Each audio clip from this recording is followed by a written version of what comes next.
Ladies and gentlemen, please rise for the pledge. Welcome to the planning board meeting Wednesday, September 10th. I pledge allegiance to the flag of the United States of America and to the republic for which it stands, one nation, under God, indivisible, with liberty and justice for all. Let's take a moment for the people who lost their lives in 9/11. You know, we won't be here tomorrow night, but just take a moment to moment of silence for them, please.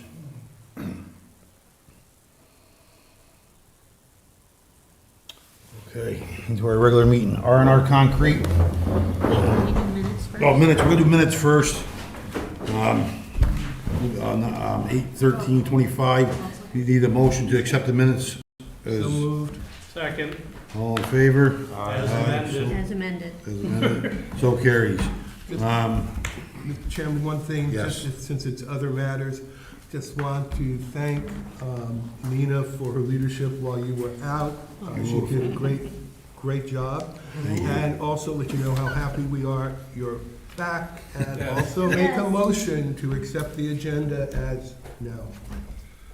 Second. All in favor? Aye. First on the agenda is R&R Concrete. Alrighty.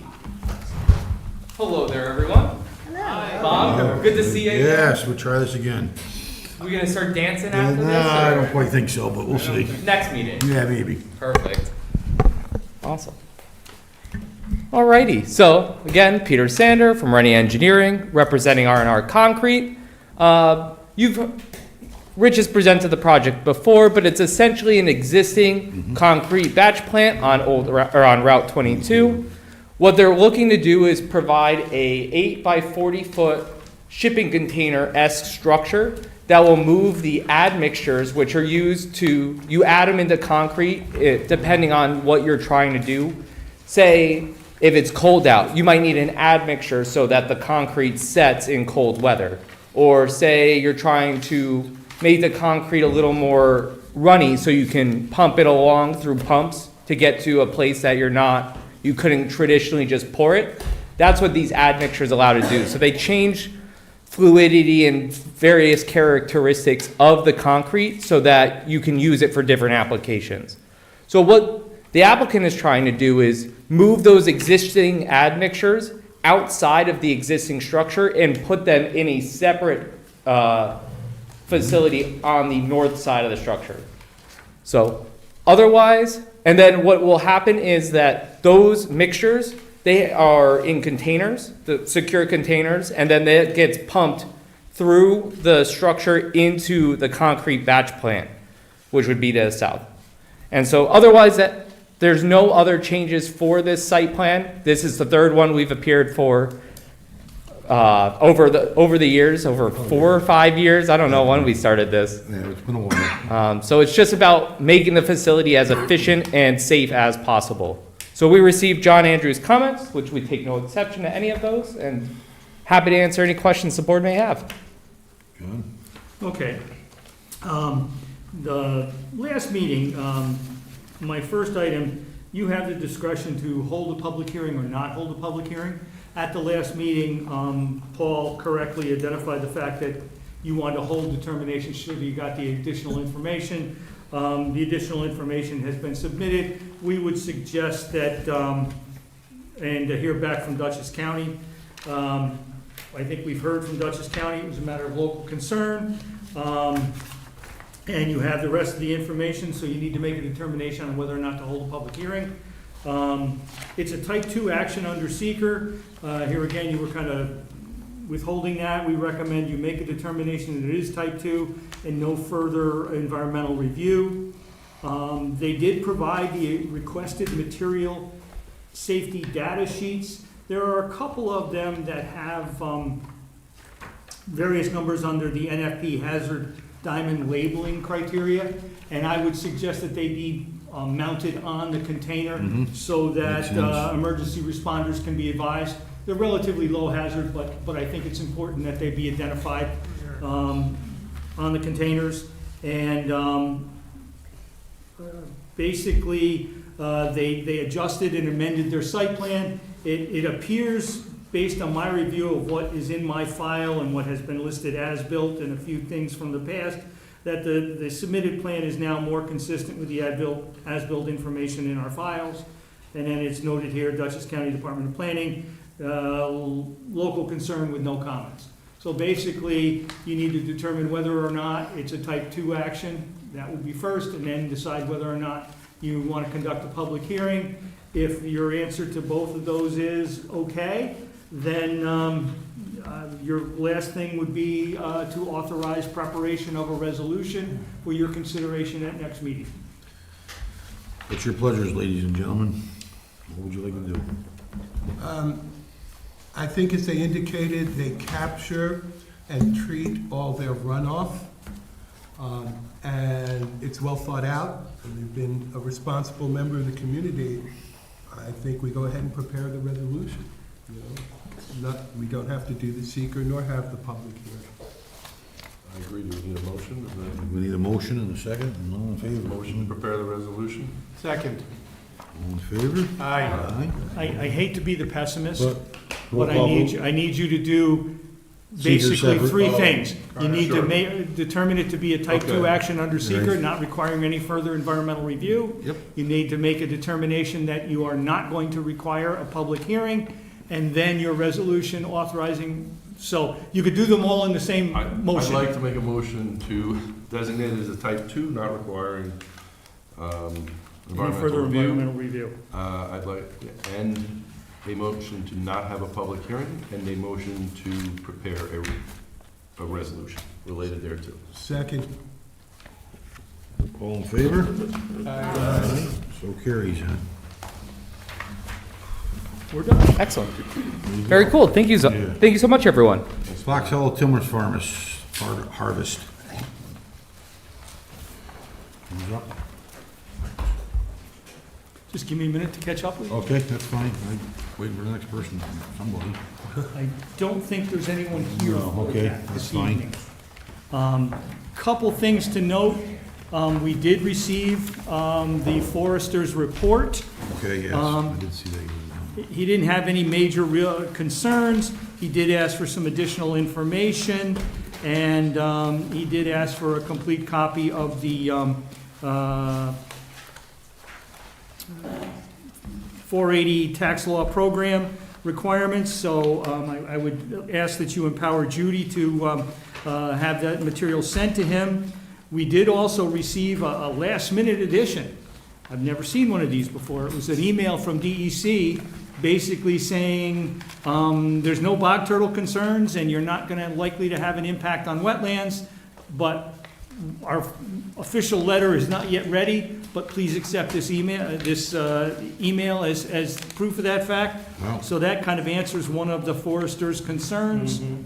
And then I had a couple comments, as I indicated. We did get the Forester's report. He needs a couple additional information sent to him. We did get a short environmental assessment form. Question 15 should be revised to indicate the bog turtle, even though we don't have a DEC, we're going to get a DEC letter. Bog turtle is potentially around that area. Other than that, everything's been resolved. The only thing I would recommend, under your code, you have no ability to waive a performance guarantee. And that's to cover erosion control, stormwater management, reforestation, maintenance, and protection of roads on and off the site, relating to damage from the timber harvest, stormwater, or trucking. Given the fact that the forester is now kind of chimed in, we have all the information we requested. The minimum amount you typically accept is $5,000, so it would be our recommendation that you consider requiring a performance guarantee in the amount of $5,000, suitable in form and content, in this case to the town attorney, because it runs to the town. And Who's done? Nothing beyond jumping on what John said and the board authorizing Judy to send the applicant both the report, but to make sure that that information is provided before the board can move forward further. And this does, Okay, go ahead. this does need to get submitted to Dutchess County. And we do need to make a secret determination before the public hearing, so we need some additional information. It would be nice to have the official letter. So there's really nothing you can do tonight other than, and there's no compelling reason for you to accept the bond at this point in time, but I just wanted you to be aware of it. Just a Good deal. quick question, the email that you received, I guess? Yes. Did we get a copy yet? No. No, okay. I was wondering if I We missed got a it. couple. It's okay, I Can Can you believe just him. forward it to us? Yeah, Yeah, that would be it fine. arrived at 4:22 this afternoon, so. But anyway, Thank so you. nothing we can do till the Nothing, bits and very pieces are tight. finalized. Okay. Next on the agenda is Northern Red Oaks LLC Amenia Trail Project. So whoever's up.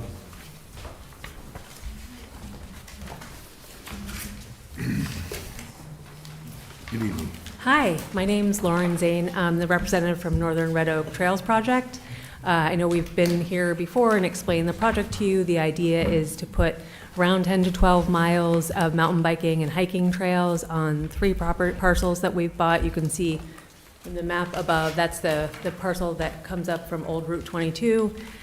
We received John's letter and we reviewed it. And I think the next steps outlined in there made sense to us. Yes. And so just wanted to see if there are any further questions. Okay. I'll go through it real quickly, and I think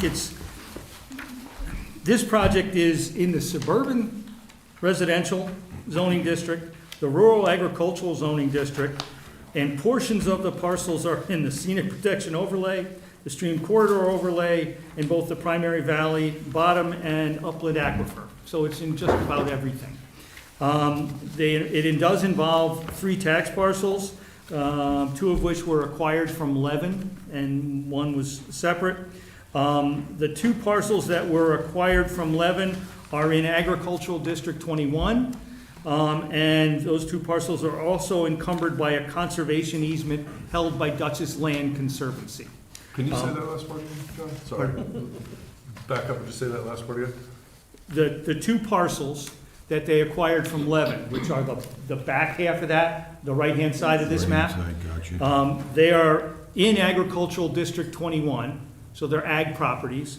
And 2, they are encumbered by a conservation easement held by the Dutchess Land Conservancy. And what they're going to do is, as Lauren said, they're natural surface multi-use trails, hiking, biking, and trail running. They're going to provide access off Old Route 22, which would be on the left side of that drawing ahead, with parking for 24 cars and a portable toilet facility. The underlying land, in other words, all 3 of the parcels will remain in private ownership, at least at this point in time, but they will be open and available for full public use. As we started this process, that proposed use doesn't fit into any categories on the use table, but it's also not in the prohibited use section. So as a consequence, your zoning code allows the use, providing they get a special permit issued by the town board. So what has happened is the town board has accepted the application, they've acknowledged it, and they've referred it to you folks for its review, analysis, and recommendation with respect to the seeker review and issuance of the special permit. So in other words, you have no approval authority, but what you have is the task of reviewing, analyzing, and accumulating everything and sending it back to the town board for them to do what they need to do. So, and a couple things to note in my comments. This exceeds one of the minor project thresholds. It involves alteration and active use of greater than 10,000 square feet of land with or without structures. So it makes it a major project. As a major project, it will need to be referred by the town board to the zoning board of appeals. So that, when you make your recommendation, that should be in there. You may want to make that recommendation this evening back to the town board so that they can get it started and send it. No? You don't want to do that? No, you need to have a complete application. Okay. Right, aren't you missing information still? Somewhat, yeah, I guess, but, Yeah, I mean, I'm talking with Ian, I think they were Okay. looking to wait All right. to do it all at once. that's fine. The proposed action doesn't appear to meet any of the type 1 thresholds under seeker. It does involve a non-agricultural use occurring partially or within an agricultural district, but it doesn't appear to exceed 25% of any of the other identified thresholds, because the disturbance is kind of split among 3 parcels. If you look at it, there's less than 25% involving the agricultural parcels. We're going to recommend that you suggest the town board classify this action as an unlisted action subject to an uncoordinated review. And the reason I say uncoordinated, the Town of Amenia Town Board is really the primary approval authority. They do require a highway work permit from the Dutchess County Department of Public Works, but that's more of almost a ministerial action. If they fulfill their obligations and pass go, they collect their $200, so to speak. There is a possible DEC freshwater wetlands permit, but we don't know that information yet. They do need a jurisdictional determination. And based on the limited information that was submitted, any of their activities seem to fall well outside any of the DEC preliminarily identified wetlands, but that's subject to DEC concurrence. They do have, the parcels are encumbered by a conservation easement. I attached the conservation easement because it is a rather lengthy document. It's 33 pages, and I thought you ought to see. And basically, the easement holder, Dutchess Land Conservancy, has issued a letter of support, if you will, which is nice. But if you read the conservation easement carefully, there are fairly specific notice and consent provisions that need to be followed to protect all parties. So I would suggest that both the town attorney and the planning board attorney need to review that instrument and make sure that we properly follow that the applicant properly follows and delivers to the town board a proper notice and consent chain. And let's see. There's also a New York State electric and gas pole line and an easement that traverses the lot. It appears that their proposal involves multiple crossings. That's usually frowned upon. But what we're going to need is some type of formal sign-off. What the town board will need is some forms of sign-off from New York State Electric and Gas. I took a quick look at the easement language. It's fairly broad, but we probably should get the record should include a written acknowledgement and acceptance. And they may, as I've experienced in the past on other similar situations, they may require you only to cross in one spot. So they might have to consolidate their crossings, but I leave that for discussions with them and New York State Electric and Gas. They do seem to suggest that the 11 parcels don't extend all the way to Amenia Union Road, although there are 11 properties adjacent that go all the way to Amenia Union Road. Their proposal seems to indicate that there's emergency access available from that road. That may well be, but there's no identified route and there's no identified easement. Typically, one would, if you're going to rely on that and offer it to emergency services, it would be best to have it documented as to where it runs and obtain a limited easement for emergency access purposes. It's not the logging roads, or? Well, I know it is the mentioned- logging, they say logging roads, but they don't show them continuing all the way to Union, Okay. Amenia Union. And again, the first rule in land development is thou shalt not use your neighbor's property without permission. And so as a consequence, we're gonna need some type of written acknowledgement that that's possible. And where's the stream that goes down through there, you know? There is? Yeah. There's freshwater wetlands on the site. We're going to need a jurisdictional determination from DEC. They're going to need a highway work permit. And they also propose two accesses off Old Route 22. One is for emergency access and one is for primary access into the site. Ordinarily, you would get two permits because they may end up having to make some modifications to that emergency access. Even though it exists today, they're kind of somewhat expanding the route. And they're purporting to use the logging roads, and that appears to be an old logging road landing area down there. But a portion of the logging road runs off their property and onto an adjacent parcel. Here again, we're going to probably need a letter of permission, or but better yet, an easement, so that emergency access can traverse that. Let's see. They're proposing to demolish the existing house. It is in a rather substantial state of disrepair. We recommend that all debris resulting from the demolition be removed from the site and properly disposed of. Some people have a tendency to want to bury it, and the answer is no. A time schedule for the demolition and removal should be provided. And by that, I don't mean they need to do it tomorrow, but as they're progressing, where in their process do they envision that occurring? Because typically speaking, you're going to need access, you're going to need dumpsters, you're going to need other things.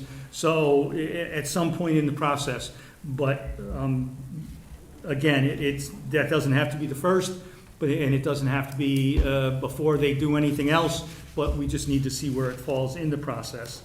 And then there is also an existing well. There's probably a septic system that probably hasn't been used for years, and that's not, but an existing well should properly be abandoned if they're not planning on using it. So we would need that to be abandoned and certified.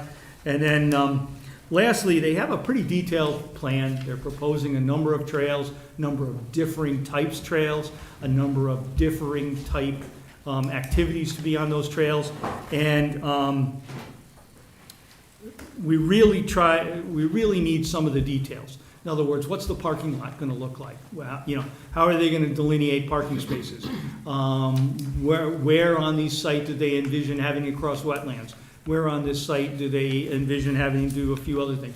Because as the chairman indicated, there's a couple streams, a couple of them that come up at the top. Up on the top, there's one, on the other side, on the Yeah, main Union side so, there is. and they have specific details for those crossings, so we're just asking them to expand the detail that's afforded to us on their trail. They do a fairly good job of providing a narrative and a description, but a picture's worth 1,000 words, and we would strongly recommend that they update their proposal and give us some of the details. Well, Just a couple of things, probably important for the board to authorize Judy to share John's comments with the applicant. And you may want to think about, and I'll explain why, you may want to think about allowing the applicant to go back and forth a little bit with John on the application. The reason for this, and I apologize, John, I just trying to keep an orderly process. No problem. But there's two boards involved in this. yes. And so the more efficient, as efficiently as you can do your review and get this over to the town board, they're the ones who have to hold the public hearing. The time frame for getting the review done by the ZBA and comments back, time frame for getting review done by Dutchess County and comments back, that'll all come within the period between when they decide to hold a public hearing and when they actually hold it. So hopefully that'll all come together. But the more quickly and efficiently that planning board can complete its review, get its recommendations over to the town board, talking with the town attorney about it, that can include, if the planning board would like, draft resolutions that the town board could then, have and make their own, and because it's not something that they do every day, and it's something that we all do pretty regularly. So, anyway, those are my recommendations. A question for, I don't know, probably you, Paul, maybe you, John, maybe the applicant. This easement, this conservation easement, does Dutchess County Land Conservancy have the right to amend its own easement if it needs to? I think there is an amendment provision in there. It is not unilateral. It is both parties would have to consent because they do still own the underlying fee. These folks do. So, But it's able to be amended. It We're not is. going to get caught up in a situation where there's a question as to whether it's permitted. Now there's all these back taxes that have been saved and. Actually, if you read the easement instrument fairly carefully, and I'm not purporting to be an attorney, but a lot of what they're proposing is already contemplated in the easement, because it's fully consistent with the purpose of the easement. And it does in fact address trails. It does in fact address mountain biking. It does address parking and Okay. access. So, Great. but in point of fact, where the parking lot is proposed is not encumbered by the easement. Okay. So it's free and clear. It's just the parcels in the back. Okay. So, Let me, and from the legal side, the applicant's attorney may have some, if there's more questions about it. I just want to make sure that Yeah. it's not going to become something that we get stuck in the middle of because Sure. there's an easement that somebody alleges was breached and now there's a back tax situation from a breached easement with the conservative, like, you know. That's not, Anthony Mullen for the applicant, that's not a concern here. Dutchess Land Conservancy is fully on board, and they've been helping us through the process for a long time. Okay. So they're fully on board, we can comply with notice provisions. Once the application gets more shaped to the final stage, and then we'll take it from there. Great. Well, then they're supporting of the project, they might be at the public hearing. Okay, great. Thank you. and that's why I did purchase the easement and include it in its entirety in your review, because it's not something you see every day. Yeah. And, but we're starting to see them more and more. And, you know, I know finer minds than mine have looked at that, but I just wanted to make sure that you had it. Thank The you.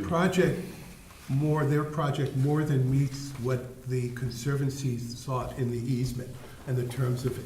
It's very generous, and it's something that really looks on how to make a community better. From the very beginning, Levin and Sigonzak really had the health and beauty of the community in mind. I think that reading through the easement is something that we all should do because it gives us guidelines on how to approach these sorts of projects in the future. Two questions. Do we need a motion to allow them to share or to have conferences, contact between John and the applicant, just so that there's no I confusion? would suggest that, just to be on record. I'll make that, I just have one question, I'll make that Couple motion. questions, Go ahead, go with your question. John, in your memo, you had that the access will be provided by a new driveway, but I think it shows on some of the plans that it's via the existing curb cut on 22? Actually, I think they're moving it. The existing curb cut is up adjacent to the town, up adjacent to the house, and I think they're moving it to the other side. Okay, So so it it's- shows it on, as like Yeah, there's two curb cuts there right now. Yeah. It makes like a semicircle. Yeah, the end where you're now putting your driveway is highly unlikely that it was used, except when they kind of Okay. bumped over the, so Yeah. it's 6 and 1/2 dozen another. I imagine that DPW is gonna treat it as a new entry. Okay, And they're probably gonna eliminate the existing one. That's why, that's again why the demolition of the house plays into this, you know, how do you get in there and do it without, you know? And DPW allows temporary accesses, and they allow certain improvements so that you can do exactly that. But you gotta just bring them in the loop. okay.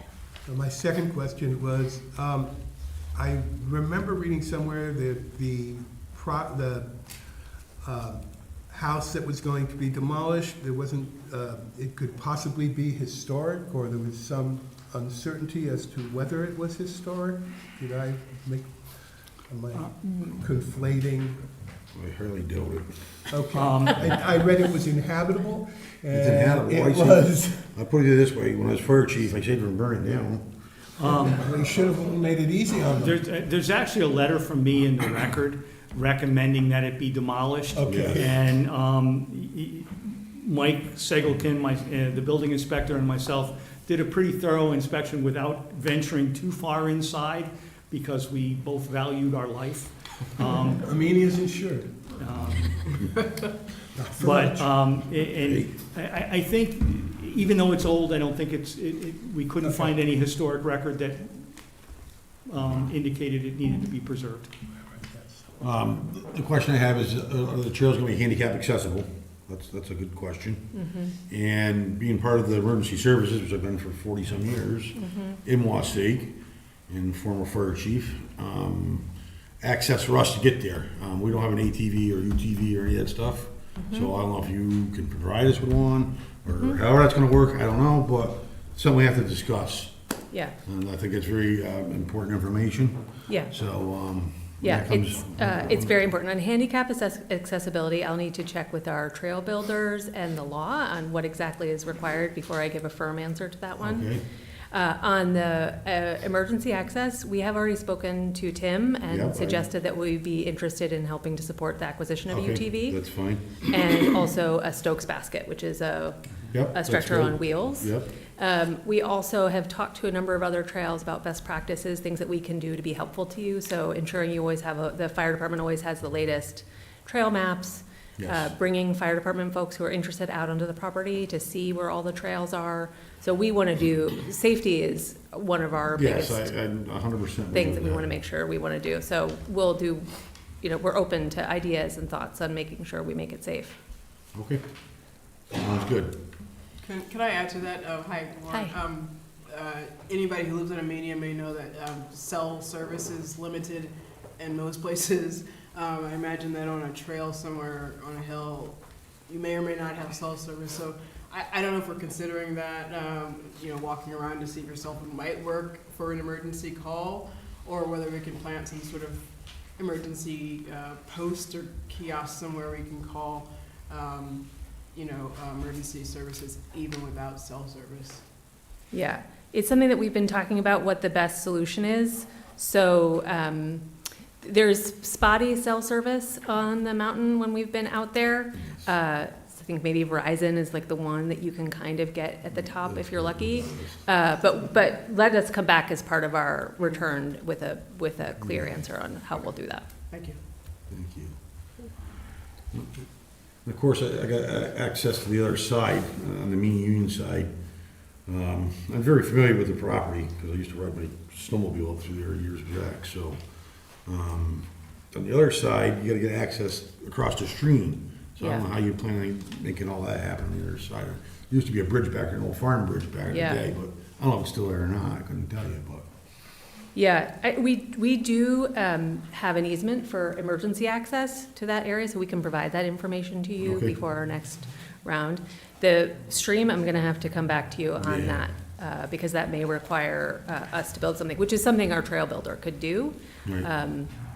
But I'll take a look at that again. But Okay. we do have an easement but only for emergency access. We're not gonna be using that for Right, I any understand. trail I parking. just wanna make sure that we have access, that's all Yeah. I'm saying, Yeah. on both sides, because you don't know if it's going this side or that side. Yeah, It's inevitable, someone's gonna get hurt eventually, Yeah. it's just a fact, yeah, you know? And there's an existing drive going in via the Yeah. access. Yes. Okay. You've probably been on it then. I probably have. I wouldn't say it wasn't. Well, It's more than we needed to know. I'll make a motion to authorize Judy to share John's comment letter with the applicant and to authorize the applicant to coordinate directly with John Andrews to resolve some of the unresolved issues. I need a second on that motion. Second. All in favor? Aye. Aye, so carries then. Terrific. There Thank we you. go. Thank you. thank you. Are we gonna be allowed to talk on this? Not this, at the end, I'll let you speak. Okay, it's not just, I gotta do everything else on the agenda first.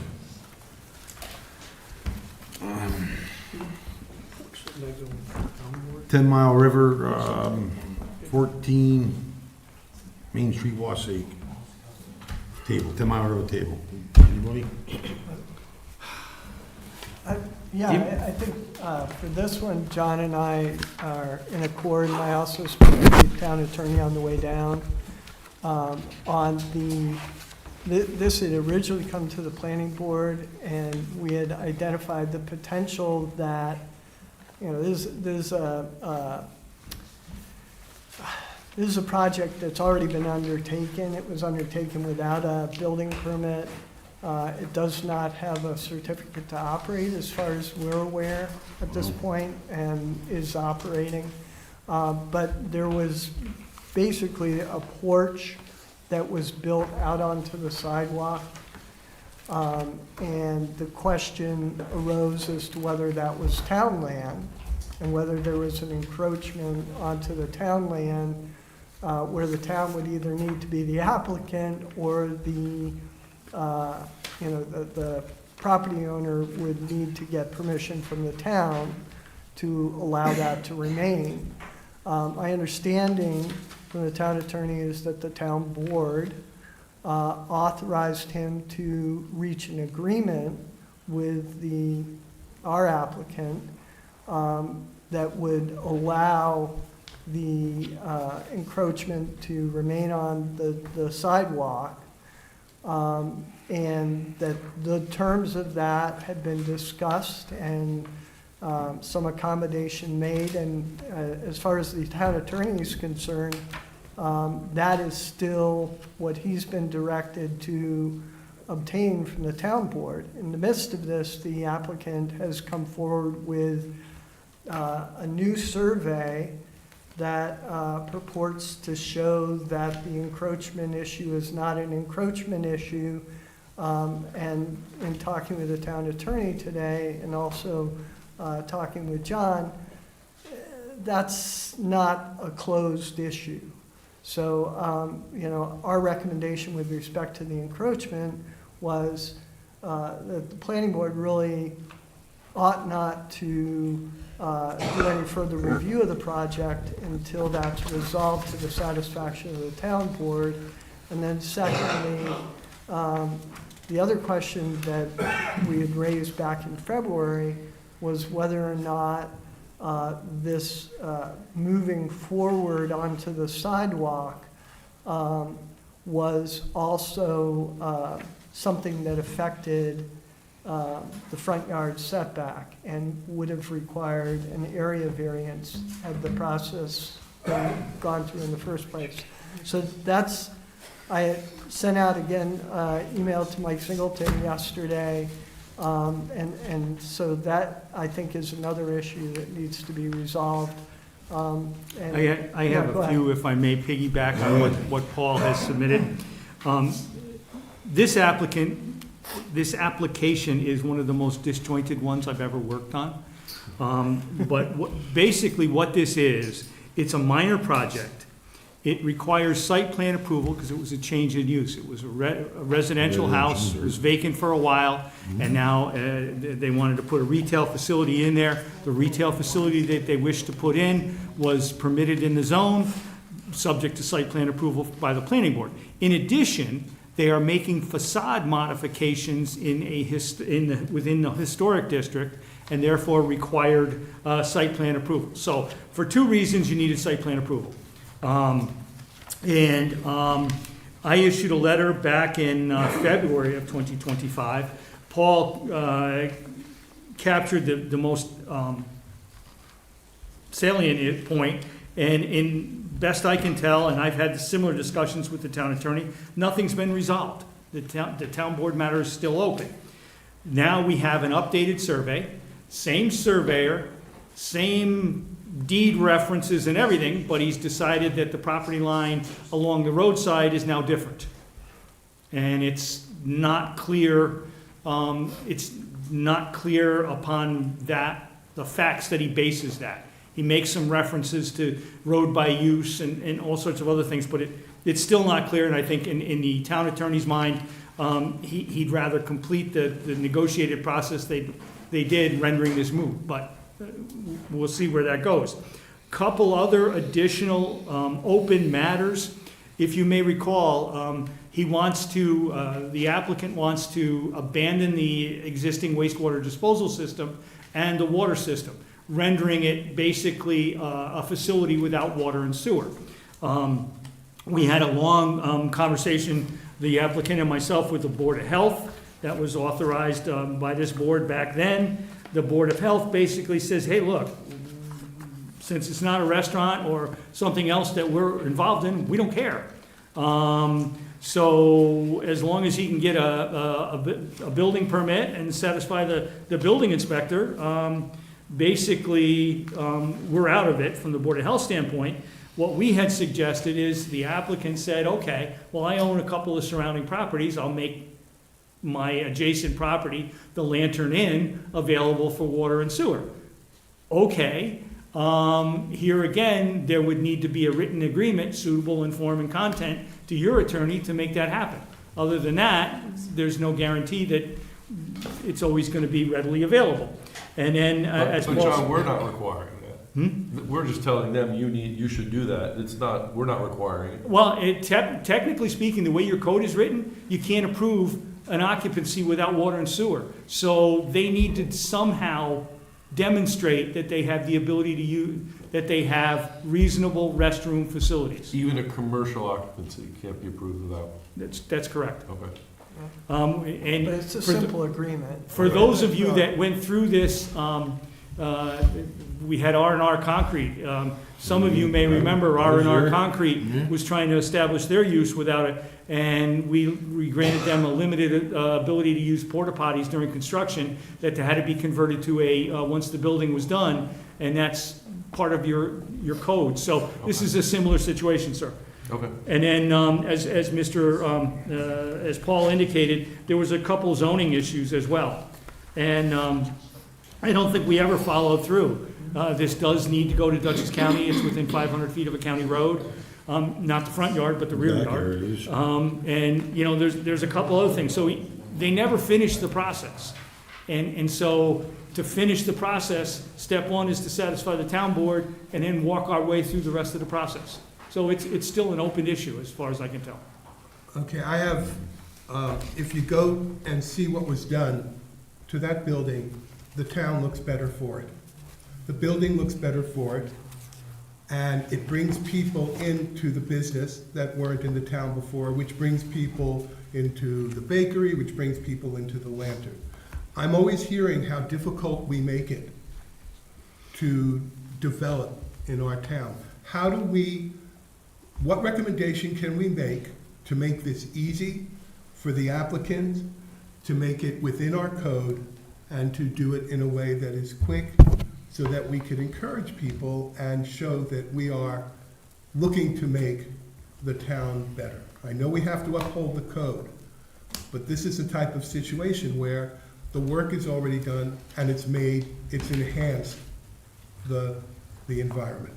I have no comment, but what I will tell you is we have, throughout this entire process, worked with the applicant, and we've asked the applicant to follow through. I find no record of him following through. For instance, the health department matter.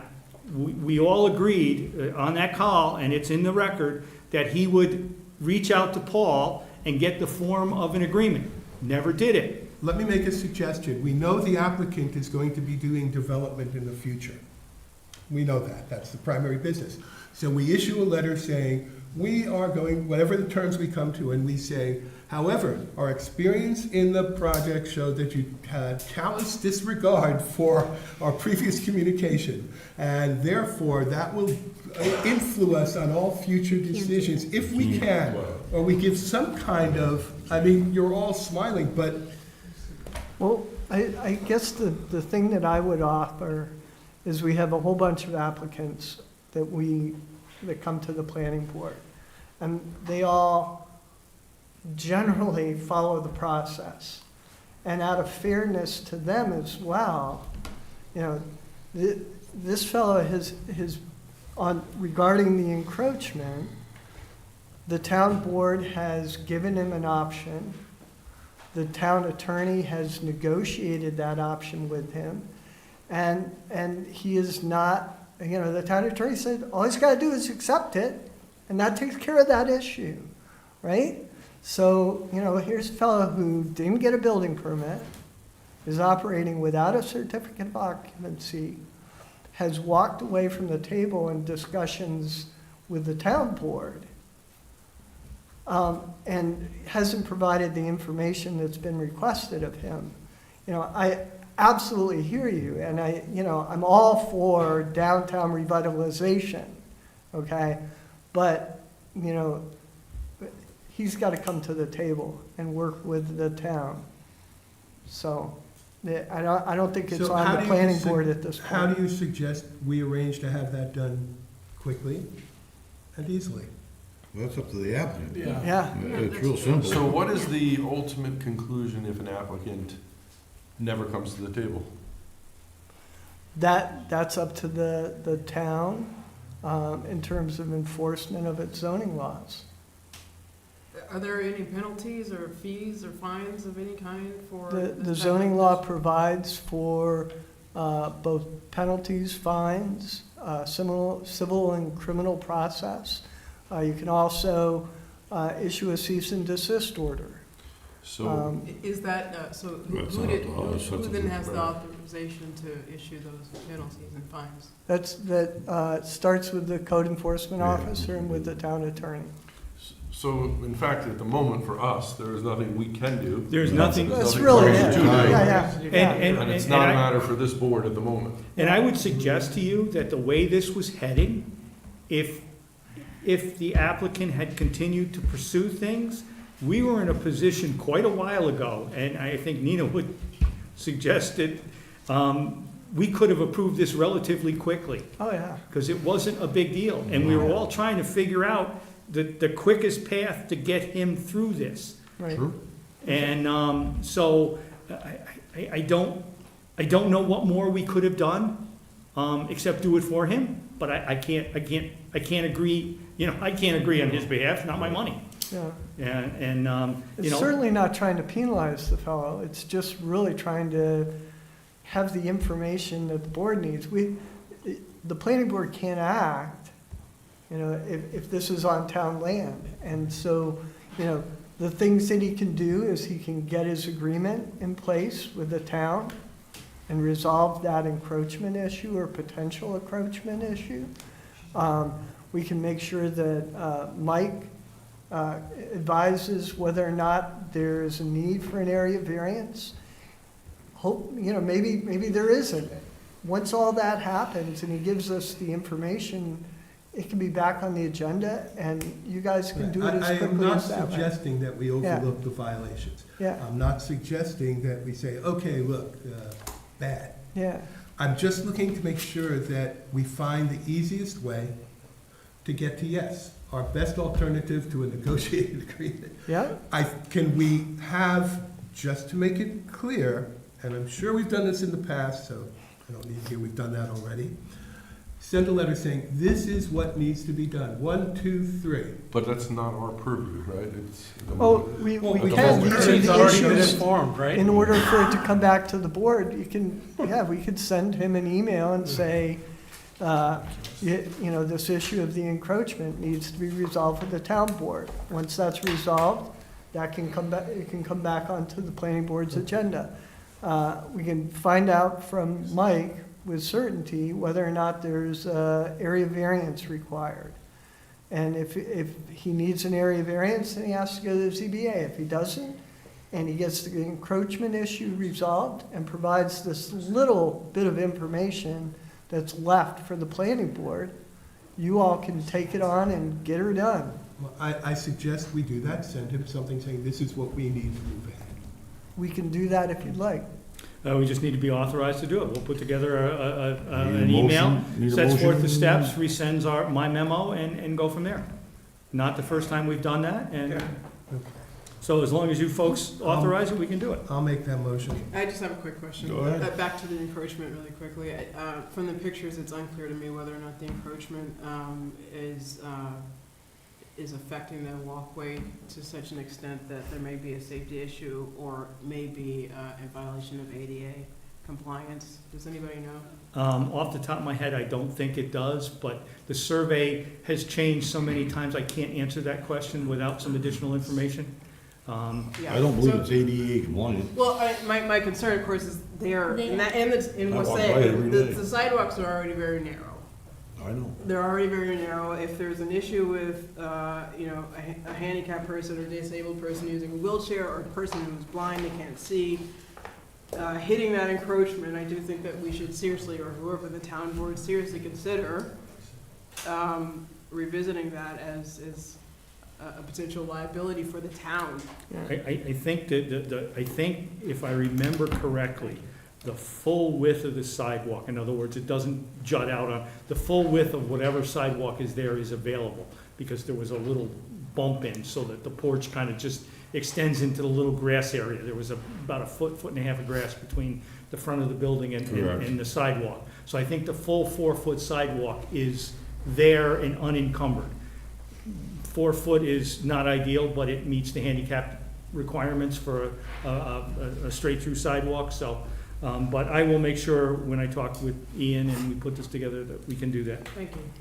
Yeah, I have a quick, I just had a question, this is totally speculative, but what would be the circumstance when, on the new survey, where the size of the parcels have actually increased or changed from the original survey?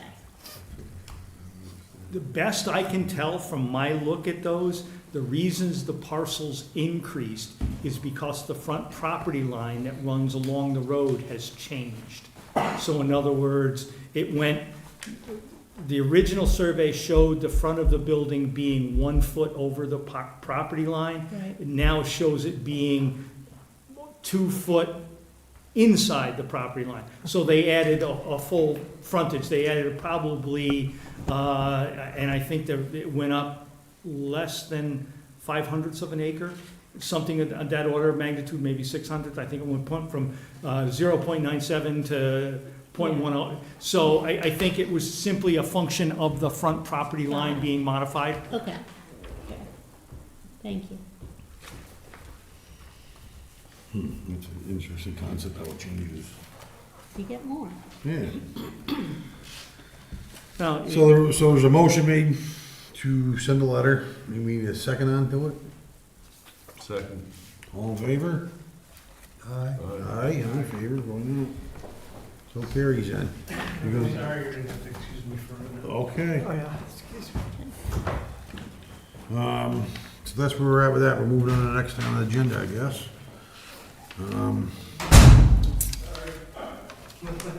Food trucks. We've got the comments in the local law of food trucks.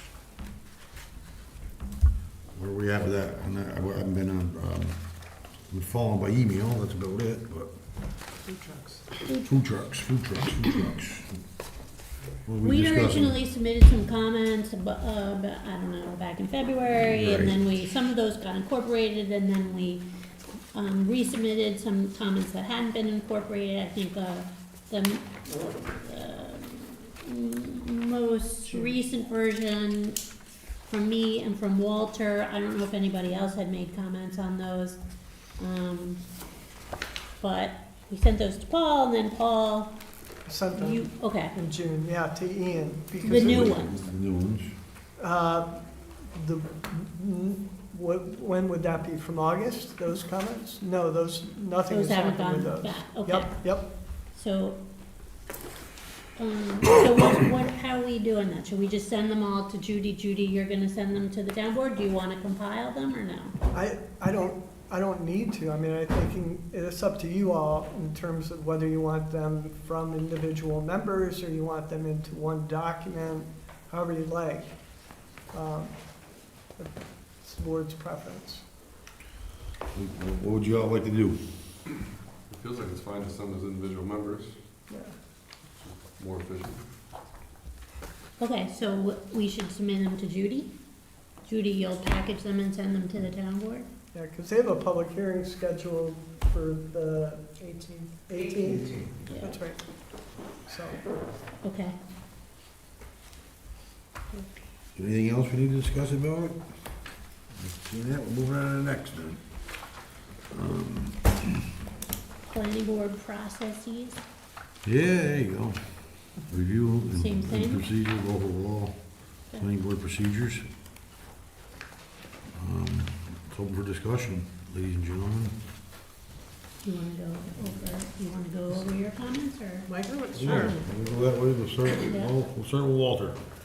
We'll get back.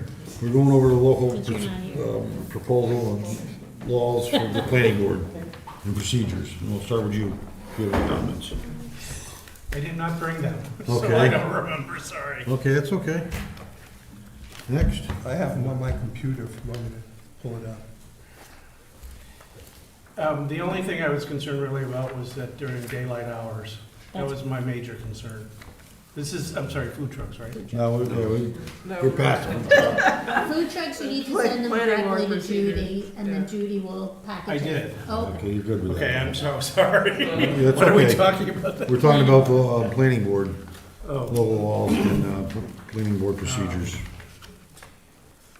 mine was very basic at the end. I think Nita's probably covered it anyway. Yep. Yeah, so I had several, many of them are in red lines, so I'm not sure how effective this conversation will be, but I can point to the overall global concerns I had, maybe they're echoed by some others, but with respect to the alternate voting member language, my recommendation is that this be limited, that the alternate be limited to only when the planning board cannot form a quorum, rather than anytime someone is missing or unavailable. And the essence of my red line is really, a quorum is missing when there is consistent absences, so, or when there are recusals that reduce the number of available members to less than a quorum. So that's why you see so many red lines in this document, because it's surrounding that issue.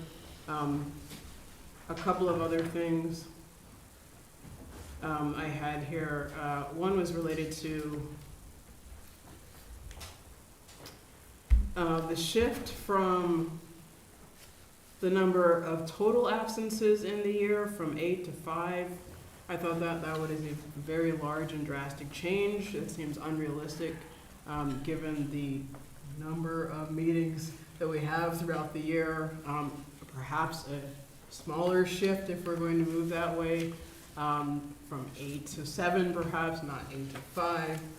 We might be faced with a situation where if the town board enforces its own rules and at the end of the year determines that those people who miss the total number of absences or consecutive absences are not, have not made that time, or otherwise failed to get the requisite number of hours of training, we might be faced with a situation where we have long-term absences and/or long-term vacancies. So I would urge the board, the town board that is, to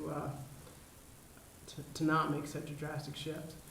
The rest of my comments, I think, are just pretty Well, self-explanatory. add a comment to that, though, you take a situation like mine, it was medical, so there's gotta be some variance on that a little bit, I guess. Yes, but you're one member of Yeah. 7, so you wouldn't have created a quorum problem I get it. by yourself. I'm just saying it can happen in the It future. certainly can happen.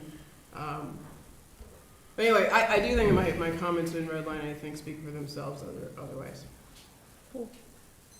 Hmm? I had many of the same comments as Boz did. I think one of my overreaching comments was that I felt like, and I think Paul reiterated this with his, it's just it's overly complicated for no apparent reason. There should just be a selection of a couple of alternate members. They should be appointed at the beginning of the year. They should serve the same amount of, the term should be the same, the training requirements should be the same, the attendance should be the same as a planning board member. They should be considered planning board members, and they should be to Foz's point, participate when we can't meet quorum, or, and in that case, just for that circumstance, just for that meeting. Or if somebody needs to recuse themselves, and that person, that same person, would serve to would fill that spot for the remainder of the discussion about that particular application. And then I just had some other red lines about language that was a bit confusing, and just some other provisions that I think would probably not be super easy for anybody to meet. And I submitted those to Judy also, so if you could send those along to the town board for their consideration. I did have a question for Rosanna and Leo, I know you guys are here. What is the process for the town board to be evaluating or incorporating planning board comments on these, on the two matters, well, actually the three matters, but we didn't really comment on ZBA. I think the expectation was that after the public hearing, that we would incorporate changes that are proposed, including the changes that the planning board is proposing. In other words, the document can be changed, all that material is presented to us. Is that right, Rosanna? Yeah. Okay. Thank you. Ken? Mine is just in the G of 4.8, G, prior to deliberating or voting on a matter wherein the alternative voting member has not been present for all the planning board meetings, et cetera, and they're called on, they will make themselves familiar with all the information files, et cetera, and set forth before the board the matter with which they became familiar. I don't know, on short notice, on some of these matters, if they were called in to do, let's say, Troutbeck, or Cascade Creek, or a Keene Stud, how in such a short period of time you can familiar yourself. I mean, we who are at every meeting have difficulty mastering that volume of material, and how you do service to the project, to the applicant. And I think it's a little short-sighted to say, oh yeah, in 1 week or in 2 weeks, you're going to know everything you need to know that took 3 or 4 years to compile. And I think there has to be some better mechanism to prepare in that instance, or to offer in that instance. Well, I think that if the alternates were coming to every meeting and getting all the information, then they would already be up to speed. They'd be up to speed on the last whatever, I mean, they're here for 7 years, but, Yeah, You like know. you are. not 7 anymore. Like But yeah, 5. theoretically, if they're here every meeting, The they get everything. proposal from the town has proposed to make the term shorter, much Yeah. shorter, I think 4 years now, so that's another thing to talk about. But yes, yeah, to Nina's point, in theory, these people would be with us the You- whole time, Right. over the course of the year. But, you know, Yeah. there's going to be that period where there's no institutional memory. Agreed, and I'm one of those people who, having just joined the board Yeah. 2 months ago, right. Well, we'll probably be on the board the longest. Good luck finding people to do this stuff. Exactly. Good That- luck finding people. That's gonna be a challenge. I totally agree, which is why some of these rules related to vacancies and such may be, At the end. in the end, cutting our nose off to spite our face. Yes. Yeah, so I guess I wanted to, in line with what Foz and others have noted, I think the point of a long-term of a planning board is both to have some institutional memory, and also to compose a planning board that's made up of members who were appointed across the terms of different town boards, so that you get a variety of views and ethos, so that it's not homogeneous, and so that you can have healthy discourse and dialogue, and agreement and disagreement. And I just am concerned that this starts to put it in a box where it can very quickly just look like the town board and its ethos and its at that moment opinion, and I suppose if one likes what the makeup of a board is at a particular moment in time, that sounds exciting, but if one doesn't, that doesn't sound exciting. And I think there's value in the duration and in appointing folks that have differing opinions and combined with that institutional memory. So I'm just a little worried that, sometimes we do things that we think look good in the moment because we think they may inure to our benefit at a moment, but if you look at it from the standpoint of, geez, if that town board in a moment of time looks completely different than what I like, does that feel good?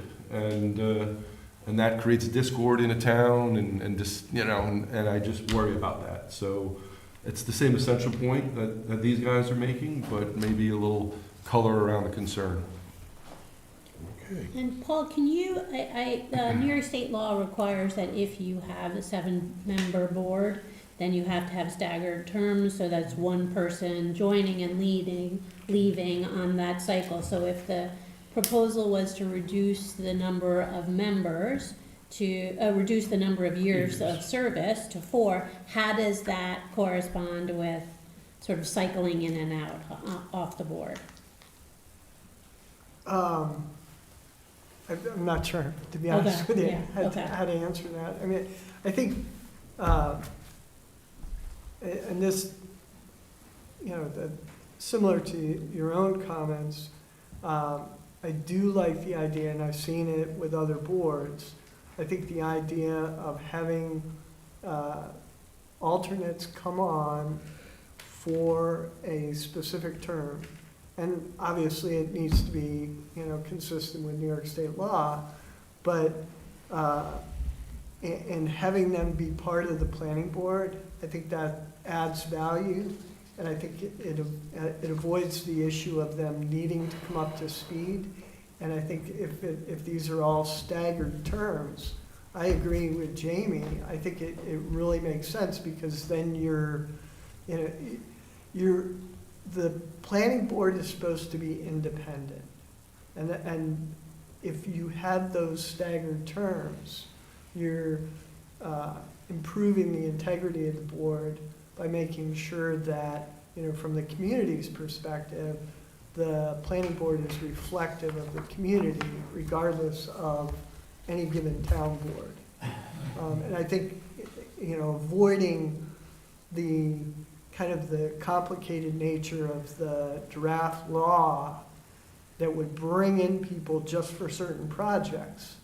I think there's all kinds of potential for at least the perception that you're not having your independence the way it ought to be maintained. So I do like the idea of appointments at during the organizational meeting for whatever terms, and then staggering the terms to go across town boards. I have looked it up, and I remember now what mine was, and maybe you can just explain it to me, Paul, I'm sorry. 24-11, removal for cause. I've read a lot of legal documents in my career, and it says, nothing contained herein shall be deemed to limit or restrict the town board's authority to remove a member from the planning board for cause, parentheses, i.e., for other than the reasons enumerated herein, close parentheses. It seems a little open-ended to me. What's the cause? There's there's nothing in here other than what they said is enumerated that could be a cause for removal. Right. And it could be like the town, but well, we don't like that person anymore, and I don't like that, to tell you the truth. Well, Is that what it means? we're still required to have the attendance met in the. I understand that, that's not the point. Yeah. You have alternates That's now, how and you it's can in- do it, it's a yeah. cause, as they can say, town board can just go, boy, we don't really like that guy, get him off. Yeah. Yes? And I think that was some of the original concerns that were evoked from reading the Yeah. law. It's just the Okay. opportunity So it for, is. so, again, and I come back to it, by state law, you're an independent board, and maintaining that independence is critical to the integrity of the board's function. Thank you. And that extends to the appointment of members and, how that all comes together. And under what circumstances removal could occur, you know, and I don't think it should be open-ended. So what's the next stage of all this? What do we want to do? Can I just put one more, Go one ahead. more, just a plug here. I won't be able to attend the September 18th meeting, but for our colleagues in the room today, Leo and Rosanna, please consider at some point, At the end. like the very narrow scope, I understand, of the Yeah. public meeting laws that allow for planning board members to attend via remote access, telephone and or Zoom. I know it's complicated, but if there's some way we could allow in this town, in the occasion of an emergency or illness or whatever, attended via Zoom, I think that perhaps could resolve some of the issues. I know it will not resolve all of the issues, but we do not have any rules related to that in Armenia yet. So please consider thinking about what that might look And like. that will be in your comments, right? Could I just make a comment on that? You want, yes, I could put that in written comments. That's New York State law. I understand that, no, but the law does allow some, in emergency cases, exceptions to the public meeting laws to allow for that. So, Can I have 2 minutes? No. No, not yet. At the end. thank you. Okay. So we're sending all of our comments to Judy. Judy is gonna send them along to the town board. Are we required to review ZBA stuff too, or the I don't think ZBA is so. reviewing? ZBA does it. It'll be up to them. Okay. Are you all going to compile them first for us? before Well, we send I it think to them? that's, there's, you know, if you all just send them to Judy, she can compile them. Okay. You have to pay for my time. Okay, no problem. You're already paying for Judy's time as taxpayers. Do a good job. As always. Yeah. already doing. Yeah. Yes. As that being said, okay, we're moving on to the next thing. You're out of here. Yeah, All right. I'm recusing We're gonna myself keep- from Keenstud. Okay. Catch you later, bye. Yep, have a good night, have a good evening. You, we're at the dates change for next meeting, don't forget, The 25th. on the 25th. All right. Next up is Keen Stud. Yes. You can watch it on TV. Go ahead. Good evening, Chairman, members of the board. Diana Kolev of the firm of Del Bello, Danellen, Weingarten, Wise, and Whitaker. Here tonight for the application of Keen Stud. We also have Aaron Warner of AKRF, as well as Peter Sander, Brenny Engineering, and Juan Torres. So we were last before your board on the 27th of August. I realized that a couple of you were not there for that meeting. It did run late, but we did manage to go through the environmental assessment form during that time. I think that was good progress. Since that meeting, we did make a submission on September 3rd, where ACARF provided a memo just addressing some of the questions that the board had with respect to the environmental assessment form. There were some questions about the material, and so there was a succinct sort of addressing of those specific questions.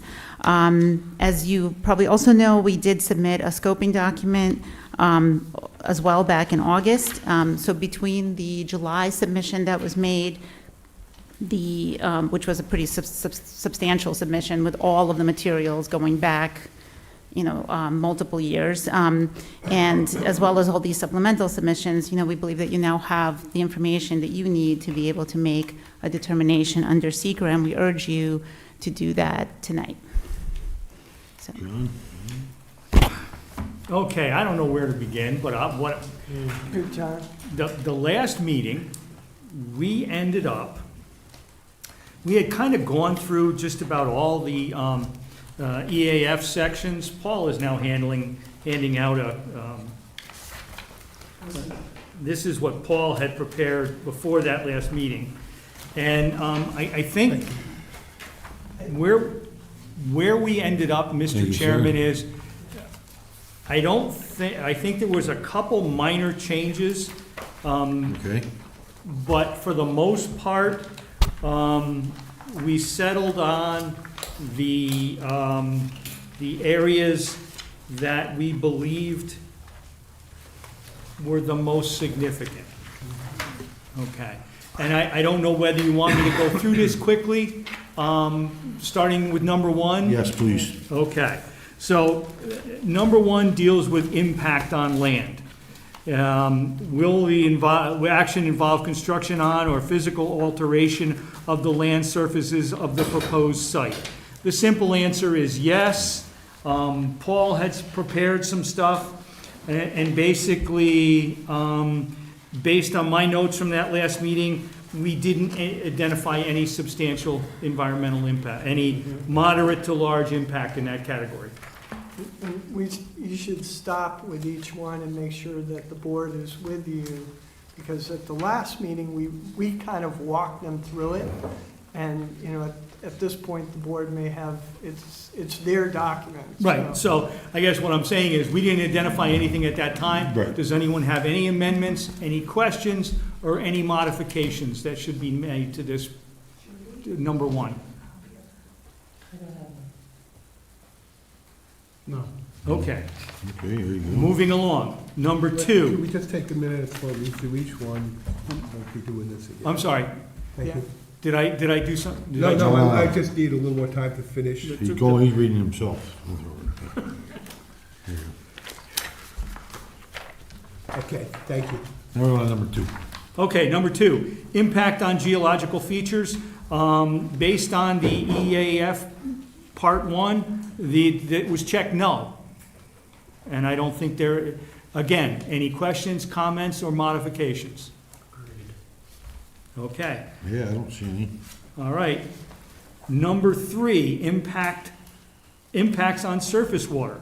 The proposed action may affect one or more wetlands or other surface water bodies, streams, rivers, ponds, or lakes. We checked yes. In going through the items, and I don't need to go through them individually, but we did not identify any moderate to large impacts in this particular item. Here again, any questions, comments, or corrections that need to be made? What about runoff?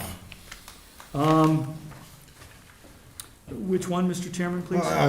Just off the top of my head, runoff. Why not? They Water runoff, basically, right? they, if you read it, they need to put a SWIP in. Okay. So, That's since fine. there is a stormwater pollution prevention plan that's required, generally speaking, that's considered mitigation, Okay. and they would not be substantially large impacts. So, and if you were to read their document, that's mentioned in several different places, so it is fully consistent. Number four, impact on groundwater. The proposed action may result in new or additional use of groundwater, or may have the potential to introduce contaminants to groundwater or an aquifer. We had checked yes. Again, here, the preponderance of comments was no, or small to moderate. We didn't identify any moderate to large impacts. And I just want to piggyback and give you a couple additional. In the information submitted, as Diana suggested back earlier, they did provide a whole series of well reports from surrounding properties, all of which indicated that there is a fairly substantial amount of groundwater available for wells. And in fact, I even went back to the DEIS for the previous big project that was proposed here. And there is an existing well. It's on, I think, the one site that's not part of this application, but has a confirmed safe yield of over 50 gallons a minute. If you look at what they're proposing, their estimated gallonage based on their water consumption is no more than 10.8. If you were to take into account 10.8 gallons per minute, if you were to take into account the factors applied by the Board of Health, your peak flow would be 4 times that, or for rounding purposes, 44. So there seems to be a preponderance of water. There would be no need. Water supply does not appear to be an issue, and basically the rest of these, again, we did not identify a moderate to large impact. Could could you talk a little bit about wastewater, just so the board has? Wastewater, they are proposing on-site wastewater treatment systems, the traditional septic system or modifications thereof. And they have done soil testing throughout the site. They have done, and there are septic systems on a number of surrounding properties, none of which are unusual, none of which would be considered alternative systems under the health department. They're all fairly standard septic systems. And in most cases where they dug their test holes, depth to rock and or groundwater were not issues. So, and the perk rates were reasonably achieved. Most of the perk rates were less than 30 minutes, 1 inch in 30 minutes, which is a relatively small system. So there is no evidence to suggest that, especially on the large acreage lots, they can't find an available septic system. Coincidentally, it's usually the soils associated with substantial agricultural activities usually are pretty good soils for percolation and subsurface disposal. Impact on flooding, that was checked yes, and here again we did not identify any moderate to large impact. Any comments or suggestions or changes? Okay. Moving on, number 6, impacts on air. That was checked no. There is no real impact here. Number 7 would be impact on plants and animals. This was checked yes. And basically, we did not identify any moderate to large impacts here. There is a potential for bog turtles, there is a potential for some other elements, but if you read the record submitted by the applicant, most of their activities are well outside the range of the bog turtle habitats. In fact, the 2 primary properties have actually been removed from this application and are no longer part of it. They are preserving most of the steep and rocky land up on the mountain, so their potential impacts with rattlesnakes would be slim to none. So here again, we did not identify any moderate to large impacts. This was questioned last time, just so you guys know. And I took the book home, all 500 pages or whatever it was. And I found this one at least. And they did a very good job of showing how it would not affect. There was one more, I can't remember what it was. It was Pondweed, milkwood, or That's whatever. it. And It has not been even located on. And they submitted excess documentation because they, again, went back to the DEIS. And at that time, it was done by Matthew D. Rudikoff Associates. And they did a fairly comprehensive study and they confirmed where it did exist here in town, but they could not find any colonies on this project site or within the proposed properties. That is correct. Okay, thank you. Impact on agricultural resources. Here again, that was checked yes. And we did identify, and I think this was a question last time, but we did identify one item that may be considered moderate to large. The proposed action may irreversibly convert agricultural land to non-agricultural uses, either more than 2.5 acres if located in an agricultural district, or more than 10 acres if not within an agricultural district. Here again, this was, I'm not saying it's a substantial, I'm not saying it's moderate to large because these potentially could be used for house sites. So a portion of each lot is no longer potentially available for agriculture, but in large part, 90% of the property is going to be preserved for agricultural purposes. So I offer it up to you folks. I can go either way, but. Well, let me just put this in perspective in terms of review of an FEAF Part 2. We are in an ag district. right? Right, of course. So anything over 2.5 acres is automatically a moderate to large impact. And they're looking at the conversion, I believe, of like over 60 acres, you know, if you take all the parcels into account. So it needs an explanation, okay? And one of the things that we had reached out to the applicant about was to provide that explanation, and we made that in our comments. So I don't know if that's something that the applicant wants, the board wants the applicant to respond to or not, but you do need to have some explanation. John and I can fill in the blanks a little bit, but they may have some more information on that. Hey, can we have a quick discussion on it? Go ahead. So, under the DEC guidelines, it states a small impact could occur under one or more of these. The project will temporarily use these soils, but will restore them for agricultural use next season. A small proportion of these soil groups will be impacted and the remainder will remain in agriculture. There are many areas adjacent to the site having highly productive soils remaining in agriculture. Highly productive soils will be scraped away, stored nearby, and then spread after construction. And the land use is such that highly productive soils could be used again in the future. They are not covered in structures or impervious surfaces, but will remain in critical sizes usable for agriculture. So what we've been trying to do is create 23 farms. Designate an area where someone in the future could put a house, but have the remainder of the land be used for agriculture purposes, be it that's crop production, be it that's regenerative farming, be it that's equestrian.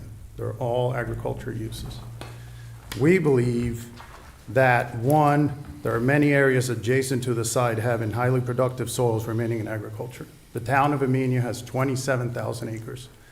18,500 of those are in agriculture. We're talking about 40 acres that would be used for potential for residential. We're using existing roads, the vast majority of them, to feed the future lots. And then the land use is such that highly productive soils could be used again in the future. They are not covered in structures or impervious surfaces.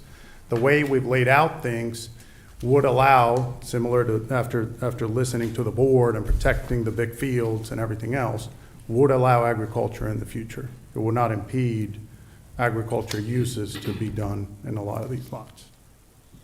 I just wanted to add that for the record as we were going through this. It was actually helpful to read the guidelines that the DEC has on some of this information. So, having to piggyback on what Mr. Torres indicated, I could go either way based on that explanation, because in point of fact, they may never build on some of these lots. Right. So, as a consequence, we could check that no or small to moderate. No, it does need to be checked moderate to large, but they Okay. provided an explanation. Okay. And whether that explanation, I take no exception to the explanation.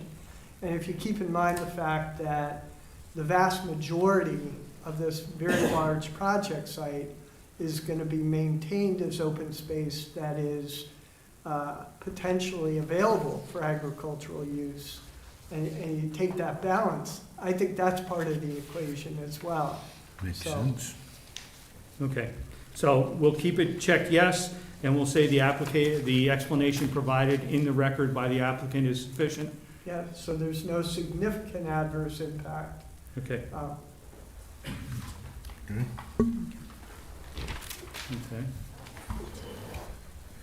Okay. Next one is the all-time favorite. It's number 9, impact on aesthetic resources. The land use of the proposed actions are obviously different from or are in sharp contrast to current land use patterns between the proposed project and a scenic or aesthetic resource. We had checked that, yes. This is going round and round, and I would suggest that most of these were moderate to large, and we did spend a lot of time with Mr. James last time, and I think the explanation is in the record and will be probably enhanced going forward. I don't think anything else needs to be said at this time. Well, yeah, I mean, it's, potentially it's been identified by the board as the number one potential significant adverse impact. Is that accurate? There's always the view, That definitely. is correct. Okay. Definitely the view, no doubt. Okay? Number 10, impact on historic and archaeological resources. Again, that's checked yes. Here again, we did not identify any moderate to large impacts, and they did a fairly extensive archaeological evaluation, both under their regime and the prior regime. They did identify a couple contact areas, but they modified their project, removed those projects from any potential development and left them as they currently are today, which is farmlands. So I don't see any issue here, but again, I defer to the board. And importantly, the State Historic Preservation I'm sorry, I Office forgot that. has signed off on this project as having no impact to archaeological or historic resources. Yes, there is an And that's in the OPRHP. record. There is an OPRHP letter in the record, and I printed it out to make sure I brought it to your attention, and I forgot it, my apologies. But That's all right. Paul is correct. So that's usually a good indicator. Impact on open space and recreation. The proposed action may result in loss of recreational opportunities or reduction of open space resources designated in any adopted municipal open space plan. We had checked no, and basically, there are no recreational activities. It's private property, if you will. Yeah. And even despite that, their proposal is to maintain better than 90% of it as open space at the end of the day. So no substantial change. Number 12, there's impact on critical environmental area. It is not within any critical environmental area. That was checked no. Or adjacent to. Yes. Impact on transportation. The proposed action may result in a change to the existing transportation system. That's a yes. But in looking at all the criteria and looking at all the handbook information, we did not identify any moderate to large impact. They did do a traffic analysis, albeit it was a couple years ago. They are making an improvement that the Dutchess County Department of Public Works has endorsed, which is the intersection at Depot Hill and County Road 81? and yeah. So unless anybody's got any comments, those are basically all small or no or small impact. Impact on energy. The proposed action may cause an increase in the use of any form of energy. We check no. Ultimately, there will be houses, energy will be increased. Yes, But we checked yes. Check yes. yeah, we checked yes. I'm I sorry. mean, but it doesn't trigger any of these. I mean, it doesn't require a new substation. Nope. It's I'm not sorry. more than 50 SFDs. It's not gonna utilize more than 25,000. Anyway, so none of the other Okay. criteria are applicable. I apologize. I got too many of That's these all in my file. You're rocking, John. All right. Impact on noise, odor, and light. We did check yes. Here again, none of these seem to rise to the moderate to large impact. Point of fact, those with sensitive noses, it's a farm, and it's going to be a farm afterwards. So if you're not used to the odors associated with a farm, my apologies. And I would also mention, importantly, one of the points they've made in their declaration is they're gonna follow dark sky principles. So that means downward pointed, shielded lighting, which is gonna minimize sky glow potential and trespass onto neighboring properties. Okay. Paul, you'll have to help me with this one. Impact on health. I think we checked no. We checked Yes. yes, potential, and it was just to highlight the possibility of historic contamination from agricultural practices. But I will tell you that in looking through the record, I believe there were a number of Phase 1 environmental assessments made. I think these folks did one more recently, but the previous DEIS had 2 or 3 of them done, none of which identified any causes of concern. There were some house-related issues on a couple of the houses, but they were cleaned up and they were basically no impact. So here again, nothing rose to the level of a moderate to large impact. Everything was basically small or no.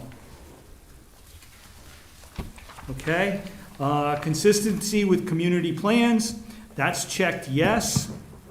And there's a couple here that based on the comments of the board and the board's review and application of the comprehensive plan to this particular project, there were a couple that rose to the moderate to large impact, which require additional work. The balance of the impacts were no or small to moderate. I don't know if anyone has any comments or recommendations in that regard.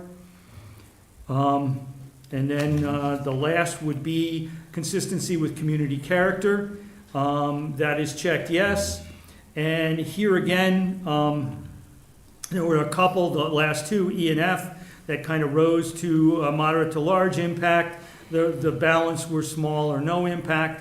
And I think that was based on the board's comments and review again of the area, the comprehensive plan, and the long-term view of the community. So are there any changes or anything there? D, E, and F, the last 3. Oh, was it the last 3? I'm sorry. Yeah. Because D is, it may interfere with the use or enjoyment of officially recognized or designated public resources, which would include the view shed from the top of the hill. From default, okay, I apologize. Yep. Didn't have that down. So that's going through. My recommendation is that we will submit an amended copy and that the board adopt this tonight and use it as the basis for moving forward. Am I correct, sir? Are you going to have public hearings on this? Because we for you can- to act tonight without having even reviewed the documentation that I've given to you in this memo, which summarizes the historical background that is needed to go into the thinking about this, it doesn't appear to me that you've had adequate time to work on this EAF. It's certainly not time to start with a final decision. Well, no one's So if- making a Not final, a Not even decision at close to all. a final Not even decision. close to a final decision at all. this is one step in the process. Right, this is the beginning of a process of environmental Well, I'd review. like to speak 2 minutes. You will be able to at the end, once we get done on the through this. microphone. Yeah, you will, at the end, when we get done this process.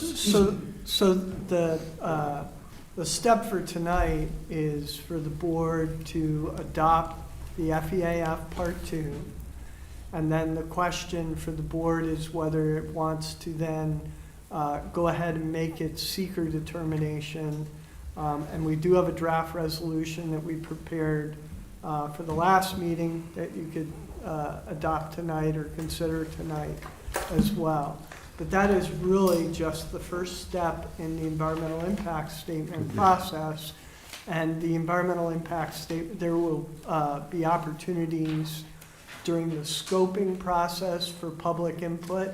And you can have a meeting or a hearing if you want to for that.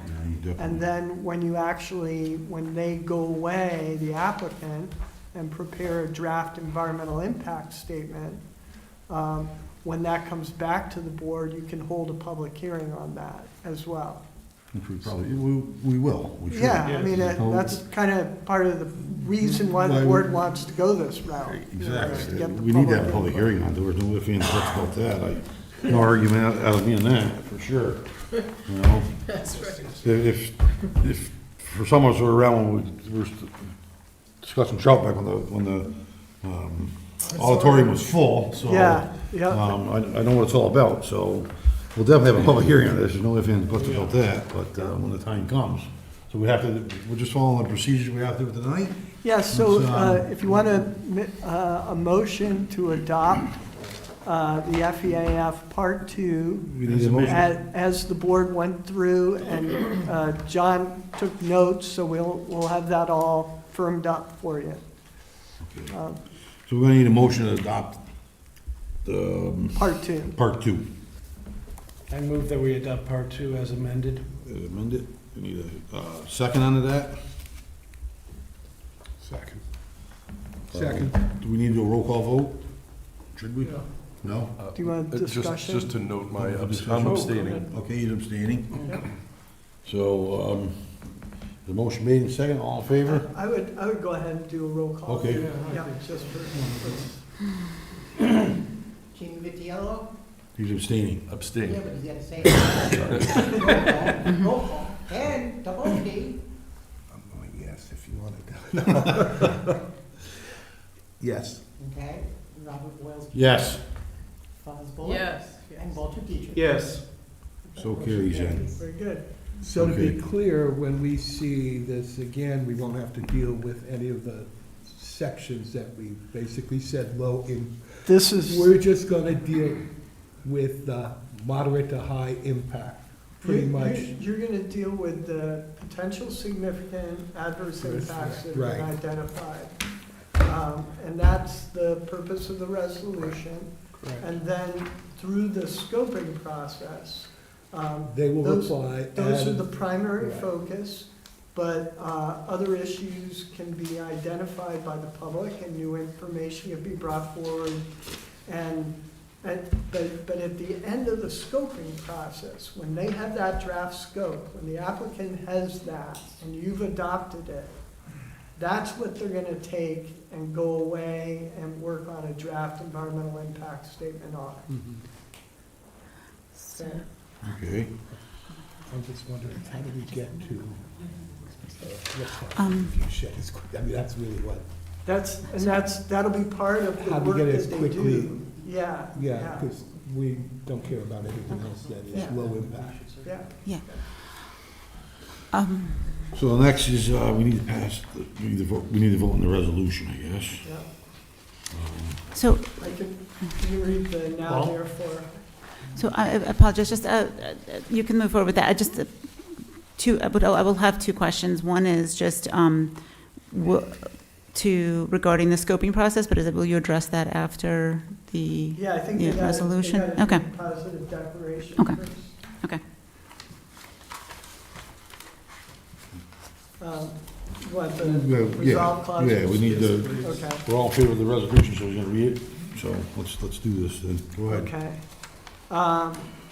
So now therefore be it resolved that the planning board acting as lead agency makes positive declaration that the proposed action has potential to result in one or more significant adverse impacts to the environment, and that an environmental impact statement must be prepared for the proposed action in accordance with DEC seeker regulations to consider the potential impacts of, alternatives to, and mitigation for the proposed action, and to weigh social, economic, and environmental factors early in the planning and decision-making process for the proposed action.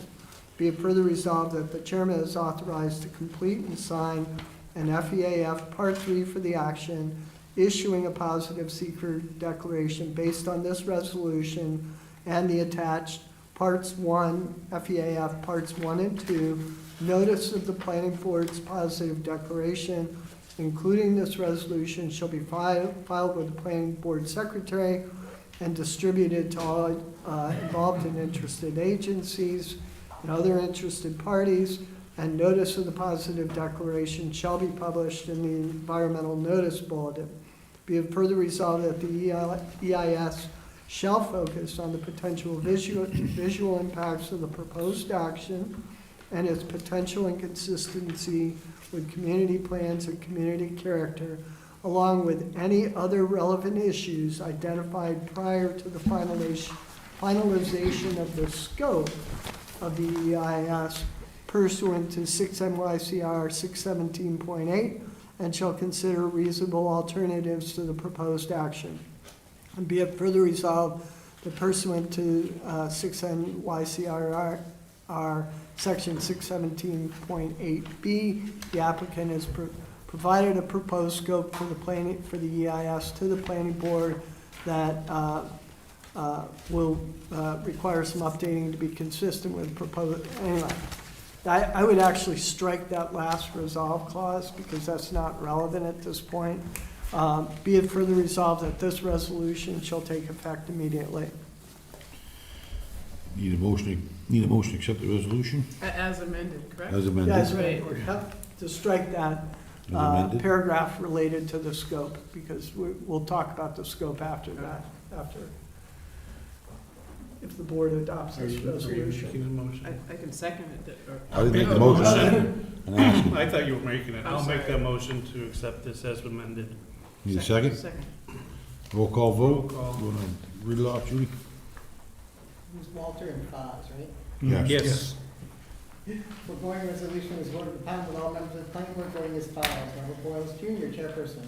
Yes. Nina Peak, Absent. Recused. Recused, I'm not here though. Lizette Bullock, Yes. James Walsh, absent. Walter Dietrich, Yes. Kenneth Polsky, Yes. Jay Vitiello. Abstaining.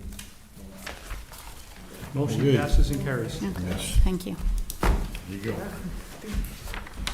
And I guess the follow-up, and this relates to what Diana was getting to, is the board has been provided with a draft scope. We've started looking through it, but we didn't want to get ahead of the board in terms of its efforts to go through the EAF Part 2. So our suggestion would be that for the next meeting, we'll provide all the comments that we need to on the draft scope, and that maybe at that point, the board can adopt it. Okay, sounds good. Okay, yeah, I just want to just clarify, I know you said some comments to make a few changes, but that does get then circulated, and then comments will come after through the scoping process. So I just. Yeah, the board will basically, at the next meeting, Okay. authorize the draft scope. To be circulated. So the other question I had on that is, and I appreciate that, I know that you had mentioned that you may not be here for that meeting. I'll be here, I've cleared my schedule. Oh, and is that the 25th? 25th, the date's So been it's changed been to the next moved, board meeting, okay, yes. okay. It's a holiday, yeah. Because it's Tuesday, 25th, or Thursday, 25th? Thursday. Thursday? Right. It's 7, same time. Yes. I was gonna say, Okay. I'll be here for that. Okay. okay, we're good? All right, I appreciate that. Yeah. Thank you very You got much it. for your efforts. At this time, we'll look, first person wants to come up for public comment for whatever's on the agenda tonight. Come up and state your. Okay, Sharon, go ahead. State your name, and I'll give you 3 minutes. Sharon Kroger here. First, to your constitutional question of rewriting the law, let me just say that there's some very labored language in there, and it's almost like you're trying to reinvent the wheel. The Association of Towns has good language and has solved this problem for many other towns, and I think you might want to review that legal language in order to get a better fix on how to do it. So that would be my suggestion in regard to that. Ms. Kroger, I'm sorry, which law are you talking about rewriting? Rewriting you're rewriting the law for the planning board Oh, and well, the zoning the board. town board is doing it. The Town board board, has done we're it. not That's doing right. it, the town's doing it, town board. It's the town board. Section 24. That's correct, that's the town board who wrote that. But it's about the behavior of the planning board. That's correct, yes. Right, thank you. Okay, in regard to this issue of the view from De La Verne Hill, I just want everybody to be available, to be aware of the fact that I've given you a memo which collects some materials which help to clarify the history and the importance of the view from De La Verne Hill. And the first thing is the original resolution, which was made by the Conservation Advisory Council on April 16th. You've got a copy of that. Read each clause carefully, because the whereas sections are talking about the constituencies that are concerned about these issues, and the resolution parts are dealing with recommendations. The CAC gets to study things and make recommendations. It doesn't make decisions. You guys are the one to do that. But the documents that I'm giving you in that packet include an identifying photo by Mark Doyle, who was the chair of the comprehensive plan in 2008, a letter from the Amenia Historical Society to Supervisor Peter Bavis way back in 1988 with copies to the chairs of the CAC Planning Board and Zoning Board at that time. And I also gave you a page 9 of a town board minutes of 1988, where paragraph 4 shows unanimous board resolution to declare the scenic highway status for the observation point and view shed and stretch of road on Route 44 that's in question as you are deciding what to do about this proposal that's before you. Note that the blue signage in these 3 locations that has been put there in the last 3 years is honoring that scenic road designation, which the Town Board of Amenia set up years ago. I also gave you a 2-page write-up from Arlene Giuliano, who was a former town supervisor and later was the town historian. That's also in your packet. And there's a color page from the Dutchess County Planning Manual, developed in connection with the Hudson River Greenway, showing the view from De La Verne Hill as the prime example of protecting green space in connection with related efforts to cluster housing in developed areas. Amenia was one of the early signers to the Greenway Compact. And I would suggest that when you fill out this EAF, you take much more concern about these issues. I think it hasn't been properly thought through yet at this point, even to go to review. Sharon, 3 minutes. I'm finished. Thank you. Next.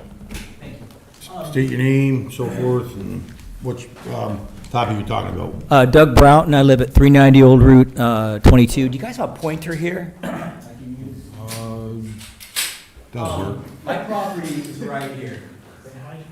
This right here, this little strip. Okay. Now, first of all, I do support this this trail system. I grew up out in Washington State, and I mountain biked when I was young, and we've gone to every trail in the area with our dogs, hiking, trail running. So we're going to use this a lot. My issue with the previous owner is I thought they were going to develop it into houses, and I had no issue with that. People can build houses all they want because with the setback to the power lines, right, which are right there, they wouldn't be anywhere near me. But with the trail system, that's a whole different ballgame. Lindstrom was thinking about it because what I'm asking from them, which they're very stubborn with. Excuse me, I'm sorry. I think you should stand next to the mic so the people that are watching can hear you. I want to trade this property here for some road front down here. Now, with this wetlands thing, you're going to see is the water coming off the mountain cuts through your proposed parking lot, and it goes into my driveway. Now, I've just been living with it for 10 years. I don't care. But that's what they're going to find out. That's just the only washout, except for my property, that washes out farther south. And so I don't know why they're not, this is a great community service, but as much as I'm going to like the trail system, my life's going to be different. I have dogs. I went here, this is a very aggressive position for the bike trail. That's literally, I have a house right here and a house right here. They're both very close to where these points are. Now, if they don't use this, what I'm here for is to have, I don't know where it's going to go, the ZBA or you guys, if they don't trade me some land, that we can do a setback up to the power lines. For one, it's not just the peace of mind, it's going to be security as well. You'll all know the people that come up here on the trains looking for problems, looking to rob things. I've already had 2 attempts in the last year and a half on my cabin. Now, they didn't get much. They try to break in. They're kind of stupid. They don't understand that, we have a big tree line between one house and the other. They don't understand that both houses are mine. But it's just a matter of time before that happens. I don't know why they won't work with me, which kind of sends me off like kind of warning signals. There's still, it's not land for land, but this is a property right here where it cuts into this circle drive. Now, their proposal already, because we've talked about this, is, well, where it's going to move the circle drive. to me, that they're not gonna use, that they don't have any usage right there, that's just for the future. That's just coming back to the board and saying, we want to put another trail here. Or else they would deal with me, but they're not. They don't want to deal with me. I've asked them 3 different times of conversations. And so to me, it means sooner or later, there's going to be something built right here. Carlos here, his property is massive and it's right here. I find a lot of points here. So I just feel that the trail positions are very aggressive to our property lines. And so what I'm here for, before I have to take it further, is hopefully the ZBA or the planning board can do a setback to the power line, and to the north of this, where my house is right here, amend these, I guess, there's some sort of bike trail. And there's a lot, I can go there and just talk, and my dogs can hear it. So I don't know why it had to come so close to my house. They could easily go here. I'm assuming that with NYSEG saying they only have one point of crossing, that they may want to use this down the road to cross here really close to my property. Because right here, you realize that from the power line here, you can just jump down in a matter of seconds to my cabin. It's not that difficult. Now it's difficult because it's overgrown.